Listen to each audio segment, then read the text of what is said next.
Bismillahirrahmanirrahim. Assalamualaikum warahmatullahi wabarakatuh. Waalaikumsalam.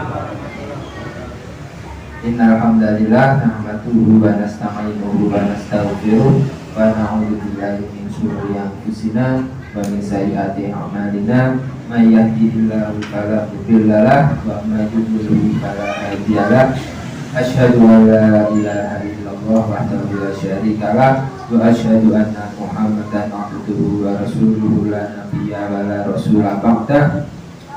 Allahumma shalli ala sayyidina Muhammadin bi rahmatillah adada ilmillah sholatan wa salaman daimaini bi tamami mulkillah wa ala alihi wa ashabihi ajma'in. Amma ba'du.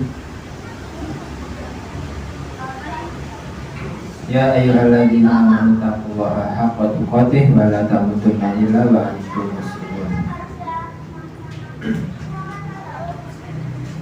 Hadirin bapak-bapak, ibu-ibu dan saudara-saudara sekalian, jamaah sholat isya dan sholat tarawih Masjid Sriyati yang insya Allah dalam lindungan dan naungan rahmat Allah Subhanahu wa Ta'ala.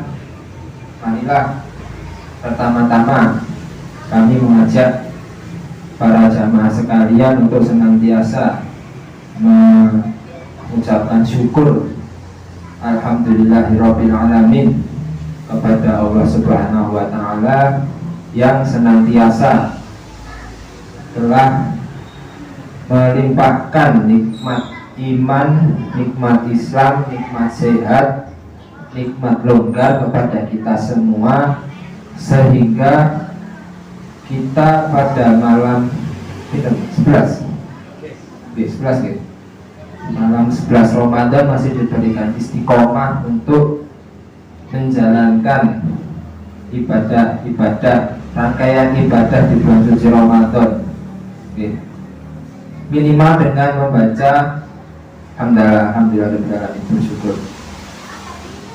Bentuk syukur yang lain bisa dengan meningkatkan kualitas iman dan takwa kita kepada Allah Subhanahu wa Ta'ala. Salawat dan salam marilah juga kita senantiasa aturkan kepada junjungan kita, suri taulat dan terbaik kita, baginda Nabiullah Muhammad sallallahu alaihi wasallam, ada para keluarganya, sahabatnya, serta para pengikutnya yang insya Allah kita hadir pada malam hari ini senantiasa mendapat syafaat dari beliau di yaumul yamin akhir. Amin. Allahumma amin. Alhamdulillah, kita sudah memasuki malam 10 hari yang kedua bulan Ramadan. Ini Bapak-bapak penangsal nopo niki dari puasa Ramadan tahun ini.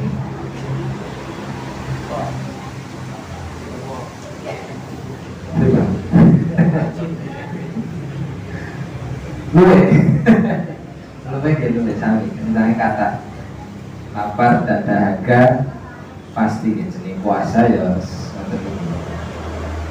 Tapi jangan sampai kita hanya mendapatkan lapar dan haus saja di bulan ini. Minimal ada sesuatu yang berubah menjadi lebih baik bagi diri kita.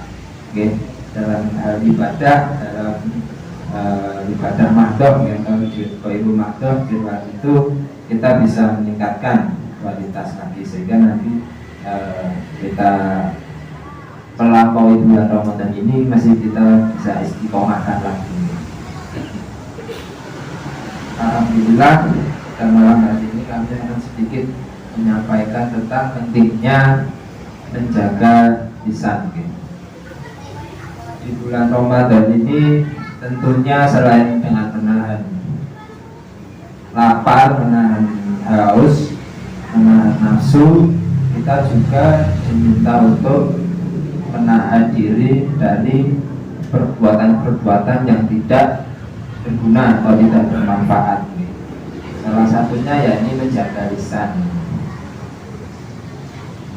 Karena lisan kita ini bisa membawa kita menuju kebaikan, untuk selalu berzikir, selalu berdoa, bermunajat kepada Allah, membaca Quran dan kalimat-kalimat thayyibah, sehingga bisa membawa kita menuju kebaikan. Sebaliknya, kalau kita tidak bisa menjaga lisan, kita tidak bisa menjaga mulut kita, lisan kita ini bisa membawa kita ke dalam keburukan atau membawa kita kepada perbuatan atau sikap-sikap yang tercela.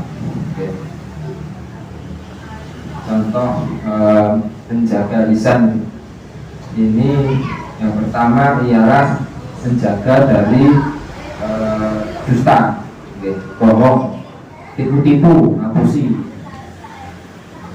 Sebagaimana baginda Nabi Muhammad SAW bersabda bahwa berdusta ini adalah salah satu dari ciri-ciri orang yang munafik. Satu dari, ada yang bilang 4, tapi ya hadis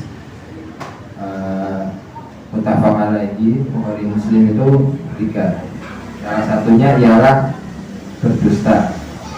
Dan di hadis yang lain yang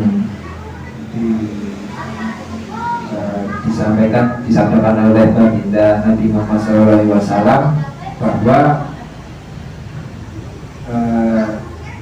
dusta ini bisa mengiring kita kepada keburukan, dan keburukan ini bisa membawa kita hingga ke neraka. Maka jangan dibiasakan menjadi orang yang berbohong atau berdusta, karena bisa saja kita dicap sebagai pembohong atau pendusta di sisi Allah. Na'udzubillah min dzalik. Sebaiknya kita sampaikan, kita bicarakan yang baik-baik, yang benar-benar, karena kebenaran itu asibik itu membawa kebaikan, dan kebaikan itu membawa kita ke jannah, ke surga. Kemudian untuk menjaga lisan itu, yang kedua ialah menghindari untuk berkata-kata kotor, isu-isu. Hadis yang diriwayatkan oleh Imam Tirmidzi, sesungguhnya tidak ada sesuatu apapun yang paling berat timbangan kebaikan seorang mukmin, orang beriman pada hari kiamat, seperti misalnya alat yang mulia. Dan sungguh Allah membenci orang-orang yang berkata kotor dan kasar. Kita pasti pernah ingin berkata kasar, seperti di media sosial, komen-komen itu ingin berkata kasar ketika menemui atau menghadapi suatu ujian tertentu. Nah, ini terutama di bulan suci Ramadan ini, mari kita lebih menghati-hati, kita menjaga lisan kita dari perkataan yang kotor atau kasar. Karena perkataan-perkataan yang kotor, kasar ini bisa melubangi pahala puasa kita secara tidak kita sadari, meskipun sepele. Sepele ini apa? Kebun binatang, binatang, terus anggota tubuh. Ini hati-hati, mari kita perhatikan lagi, kita jaga lagi lisan kita supaya tidak terbiasa. Kalau terbiasa nanti terjadi kulino pas poso awan-awan keceplosan, nah itu nanti bisa menciderai pahala puasa kita. Ya, kita tidak tahu pahala kita puasa itu sampai seberapa ya kita berbuka. Coba tak pahalane. Jadi hati-hati. Nabi juga bersabda, maka yu'minu billahi wal yaumil akhir falyaqul khairan aw liyasmut. Barang siapa yang beriman kepada Allah Subhanahu wa taala dan hari akhir, maka berkatalah yang baik. Okay. Nah, tidak bisa berkata baik, lebih baik diam. Okay. Nanti kata yang kotor. Kemudian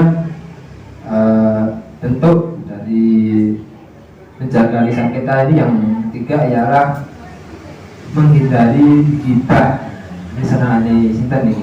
Bapak-bapak atau ibu-ibu nih ghibah ini. Jadi antara bapak-bapak dan ibu-ibu mungkin juga mengalami atau kulino ghibah ada. Ghibah ini ya adalah perbuatan ngomong ke orang lain yang tidak disukai, entah itu benar ataupun salah. Kalau benar disebutnya ya ghibah yang menggunjing ya, istilahnya membuka aibnya orang lain. Tapi kalau keliru, nah itu masih difitnah. Padahal fitnah itu lebih kejam daripada pembunuhan. Dalam Quran surat Al-Hujurat ayat ke-12, Allah berfirman yang artinya, wahai orang-orang yang beriman, jauhilah dari banyak berprasangka. Sesungguhnya sebagian prasangka itu dosa, dan janganlah kamu mencari kesalahan orang lain, dan janganlah kamu menggunjing atau menggibah sebagian yang lain. Apakah ada di antara kamu yang suka makan daging saudaranya yang sudah mati? Nah, dosa dari menggibah, menggunjing, memfitnah itu seperti kita memakan bangkainya saudara kita sendiri ya. Padahal buatan bangkai itu buatan doyan ya. Sing doyan wong Sumanto. Ini apalagi bentuknya bangkai.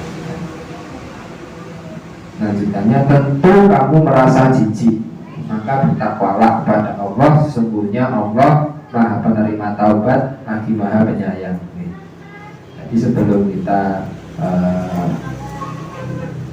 ngomongin orang, membahas aibnya orang lain, kita pikir lagi, karena bahaya sekali dosanya. Bahkan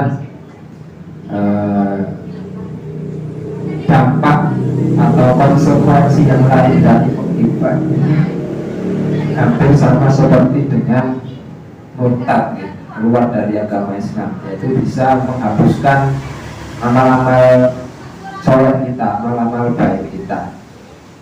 Malahan nanti kalau kita sudah tidak punya amalan-amalan lagi, dosa-dosanya orang yang kita gibah ini ditransferkan kepada kita. Jadi kita katakan pahala cek nomor itu so.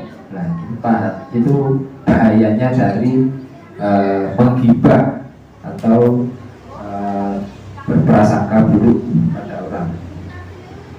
Kemudian yang terakhir ialah namimah atau mengadu domba. Nah, ini bisa dari omongan-omongan dari lisan kita, gitu. Tidak, kalau zaman sekarang udah nggak cuma lisan yang bisa berbicara, tapi jempol ini juga bisa berbicara, gitu. Lewat apa Bapak Ibu? HP, gitu. Lewat HP, lewat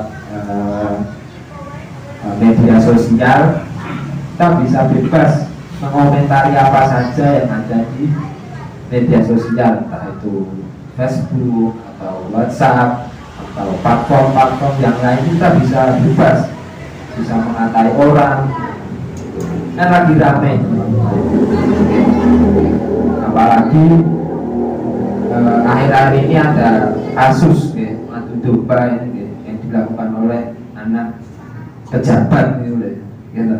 Sinten ngikuti boten? Ikuti kasusnya nanti terbongkar semuanya di pemerintahan.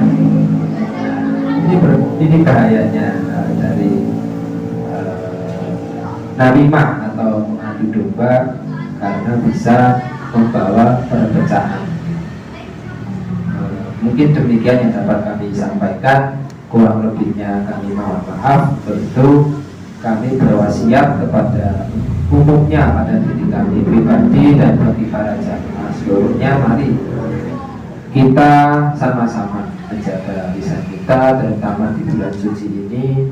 Kita latih bersama-sama, kita jaga bersama-sama. Semoga kita mendapatkan kemudahan dan perlindungan dari Allah untuk menjaga lisan kita, menjaga anggota tubuh kita yang lain, dan menjaga hawa nafsu kita, sehingga kita senantiasa dimasukkan Allah kepada golongan hamba yang bertakwa Allah. Amin. Allahumma amin. Billahi taufiq wal hidayah, wal hidayah. Wassalamualaikum warahmatullahi wabarakatuh.